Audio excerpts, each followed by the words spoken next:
పోలిన మనుషులు ఈ భూమిపై ఎక్కడో చోట ఉండే ఉంటారు అని మీరు వినే ఉంటారు. కానీ అటువంటి మనుషులు వందలాదిగా ఒకే చోట ఉండడం ఎప్పుడైనా చూసారా? ఈ ప్రపంచంలో మనకు అర్థం కాని వింతలు, విచిత్రాలు ఎన్నో జరుగుతుంటాయి. వాటిలో కేరళ రాష్ట్రంలోని ఓ చిన్న గ్రామంలో కూడా జరిగింది. ఇక్కడ 400 మందికి పైగా కవల పిల్లలు పెరుగుతున్న వార్త చాలా మందిని ఆశ్చర్యపరిచింది. కేరళలోని కొడిన్హి అనే గ్రామంలో 2000 కుటుంబాలకు 400కి పైగా కవలలు జన్మించడం వెనుక అసలు విషయం ఏమిటని డాక్టర్లు కూడా తలలు పట్టుకుంటున్నారు.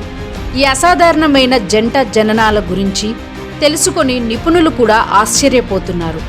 అయితే ప్రతి సంవత్సరం కూడా మునుపటి రికార్డులు బద్దలు కొట్టే విధంగా ఇక్కడ కవలల జననాలు నమోదవుతున్నాయి. ఈ కవలల ప్రసవం వెనుక ఉన్న సైన్స్ను అధ్యయనం చేయడంలో సహజ ఆసక్తి ఉన్న కేరళకు చెందిన డాక్టర్స్ ఈ రహస్యాన్ని ఛేదించేందుకు చాలా ఏళ్లుగా పరిశోధించడానికి ప్రయత్నించారు. పేపర్లలో అధికారికంగా నమోదు చేయబడిన దానికంటే గ్రామంలో అసలు కవలల సంఖ్య ఎక్కువగా ఉందని వారి అభిప్రాయం.